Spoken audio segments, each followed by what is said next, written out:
Il-Prim Ministru Robert Abela qed jimplika b'mod mill-aktar ċar li se jkun qed iwaqqaf l-iskema stabbilta.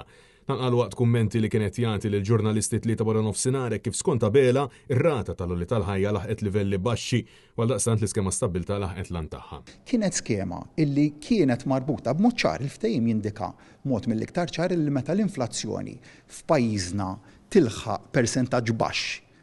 Allura l-iskema mbagħad tkun laħqet lan tagħha mhux għax ħadd tispiċċ għax tkun laħqet lan tagħha. Minkejja li sat leġi ilu f'intervista fuq is-Super One Abela qal li kien se jibqa' jsostni lil din l-iskema. Kieku ma għamilniex dal-miżuri kollha, partikolarment nerġa' nsemmi tal-enerġija li bqajna nsostnuha u se nibqgħu nsostnuha bħalma se nsostnu l-iskema stabbilta x'hemm qed isaqsik imma f'Ottubru li ġej meta jitħabbar il-baġit. Stabbilta se żommuha jew le dik l-iskema li biha 450 prodotta li kelli rnexxilna nagħmlu l-capping tal-prezzijiet tagħhom u ma jibqgħux jolew il fuq.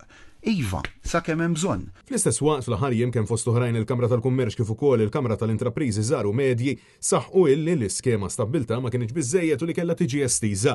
Iżda skont il-Prim Ministru dawn sejrin żbaljati u li qed jgħidu mhuwiex minnu. Il-kmamar li tkellmu qalu l-iskema stabbilità ma ħadmitx meta l-poplu jaf li ħadmet. L-iskema kienet tkopri 15-il tip ta' ikel mingħajr ma kopriet affarijiet essenzjali quddiem iż-żieda tal-ulli tal-ħajja, fost l-oħrajn ħaxix u frott frisk, lista mingħajr patata, bajt, ikel għall-annimali domestiċi jew sansitra affarijiet ta' ħasil u iġene personali.